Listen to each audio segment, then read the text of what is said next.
एक शाम प्राची टीवी पर सीरियल देख रही होती है। तभी उसकी सास वहाँ आती है। अरे सीरियल में तो ऐसे मग्न है जैसे आज रात का खाना पड़ोसी आकर बनाएंगे। मुझे पता ही नहीं था आपने अपने बेटे की शादी पड़ोस में भी की हुई है। हैं? मतलब? मतलब इस घर में सारा काम बहू ही करती है, आप तो सिर्फ खर्राटे मारती हैं। अच्छा जी, फिलहाल तो तुम आराम फरमा रही हो, चलो जाओ, ये मेरे टीवी देखने का समय है। आहा, इसीलिए मुझे भगाया जा रहा है। सॉरी, अब तो बिल्कुल नहीं जाऊंगी। प्राची की इस बात पर दोनों सास बहू के बीच टीवी रिमोट के पीछे बच्चों जैसे छीना झपटी शुरू हो जाती है, जिसके बीच श्लोक भी काम से घर वापस आ जाता है। आज मेरी चूहे बिल्ली की जोड़ी किस बात पर झगड़ रही है? अरे तेरे बीवी मुझे टीवी ही नहीं देखने दे रही। अरे तुम्हारी मम्मी मुझे खाना बनाने के लिए फोर्स कर रही है। अरे वाह, ऐसे बेतुके रीजन पर तो बच्चे भी झगड़ा नहीं करते। अरे मुझे कुछ मत बोल, सब इसने ही शुरू किया है। हाँ हाँ, जैसे आप तो बहुत दूध की धूली है ना। अरे बस, दोनों चुप। प्राची जाओ, खाने की तैयारी करो। और माँ तुम छोड़ो, तुम्हें क्या बोलूं, शांति से अपना सीरियल देखो, मुझे दोबारा लड़ने की आवाज सुनाई नहीं देनी चाहिए। ऐसा बोलकर श्लोक वहां से चला जाता है, जिसके पीछे पीछे प्राची भी कुछ न कुछ बड़बड़ाते हुए रसोई में चली जाती है। हाँ हाँ, सासू जी को तो कुछ बोलेंगे ही नहीं, बस मुझ पर ही हुक्म चलता है, खाना बनाओ, जैसे मैं इनके घर में खाना बनाने के लिए आई हूँ। इसी तरह शाम बीतती है और रात को श्लोक और प्राची की सास खाना खाकर सोने चले जाते हैं, लेकिन प्राची गुस्से में कुछ खाए बिना काम में ही लगी रहती है। इस घर में किसी को घंटा फिक्र नहीं पड़ता, मैं खाऊं या भूखी रहूं। प्राची कुछ देर के लिए रसोई से बाहर जाती है और जैसे ही वापस आती है तो वहां दूध का भरा ग्लास देखकर हैरान रह जाती है। फिक्र पूरी है, बस दिखाना नहीं है। प्राची दूध पीकर सोने चली जाती है और अगली सुबह एक बार फिर सास बहू का कार्टून नेटवर्क स्टार्ट हो जाता है। ये तुमने ही किया है। अरे अजीब जबरदस्ती है, मैं बोल रही हूँ मैंने कुछ नहीं किया। दोनों ने मिलकर पूरे घर को पागल खाना बनाया हुआ है। यहाँ कोई नॉर्मल इंसान तो रह ही नहीं सकता, इसीलिए अब पड़ोसी क्या रिश्तेदार भी घर आने से कतराते हैं।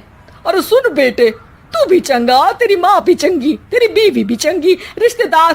हाँ जी, आपको नहीं पता क्या, गंगाधर ही शक्तिमान है, रिश्तेदार ही। हाँ हाँ, बस समझ गया। कभी जानवरों जैसे लड़ेंगी तो कभी जुगलबंदी करेंगी। भाई मैं आप दोनों के बीच में नहीं फंसना चाहता। सास बहू की इस मनमौजी जोड़ी से परेशान होकर श्लोक अपना सिर खुजलाता वहां से चला जाता है। चलो अब मैं भी कीर्तन में जा रही हूँ। इस पर जैसे ही सास कमरे में अपना पर्स लेने जाती है तो वहां नाश्ते की प्लेट रखी देख मुस्कुराने लगती है और नाश्ता करके घर से बाहर निकलते हुए कुछ पैसे टेबल पर रख जाती है, जिसके कुछ देर बाद सिलेंडर वाला घर आता है। ओ मोरी मैया, मैं सिलेंडर के बारे में तो बिल्कुल भूल ही गई थी। घर खर्च के सारे पैसे भी मम्मी के पास है और श्लोक से बोला तो उल्टा 4 बात सुनाएंगे। प्राची ये सोच ही रही होती है कि अचानक उसका चेहरा चमक उठता है और वो घर में आकर इधर उधर देखने लगती है। तभी उसकी नजर टेबल पर रखे पैसों पर पड़ती है, जिन्हें वो सिलेंडर वाले को दे देती है। ये सब श्लोक देख लेता है। अच्छा बेटे, इतना बड़ा घोटाला, सबके सामने मैं तेरी दुश्मन और पीठ पीछे तेरी मेरी यारी। इस पर श्लोक एक प्लान बनाता है और शाम को सब एक साथ बैठे होने पर बोलने लगता है। माँ, तुम दोनों की बहुत लड़ाई होती है, इसलिए मैं सोच रहा हूँ कि प्राची को उसके घर छोड़ाऊं, इससे वो भी खुश रहेगी और तुम भी। अचानक श्लोक की ये बात सुनकर सास बहू शौक से उसकी तरफ देखती हैं। अरे ऐसे कैसे घर छोड़ाओगे, मुझे कहीं नहीं जाना। अरे तुमने बोला नहीं पर मैंने सुन लिया, तुम्हें मम्मी के साथ रहना अच्छा नहीं लगता, मुझे पता है। अरे वाह, अरे जब बहू खुद कुछ काम बोले तो वो तुझे सुनता नहीं, और अब जो इसने बोला ही नहीं वो तू समझ गया। जब उसे नहीं जाना तो फिर जबरदस्ती क्यों कर रहा है? अच्छा, फिर आपको मौसी के घर छोड़ाता हूँ, बस अब आप दोनों एक घर में एक छत के नीचे नहीं रह सकती। मैं इस टॉम एंड जेरी की जोड़ी को और नहीं झेल सकता। है? ऐसे कैसे नहीं रह सकते? तुम्हें इतनी दिक्कत है तो तुम्हारा बोरिया बिस्तर पैक कर देती हूँ, लेकिन मम्मी जी कहीं नहीं जाएंगी। बिल्कुल यही सुनना था मुझे। अगर दोनों में इतना ही प्यार है फिर हर वक्त ये लड़ाई का नाटक क्यों करती हो? देखा मैंने कैसे माँ किचन में दूध रखती है और तुम उनके लिए कमरे में नाश्ता रखती हो, और कैसे वो पहले ही तुम्हारी दिक्कत समझकर घर में पैसे रखकर बाहर जाती है।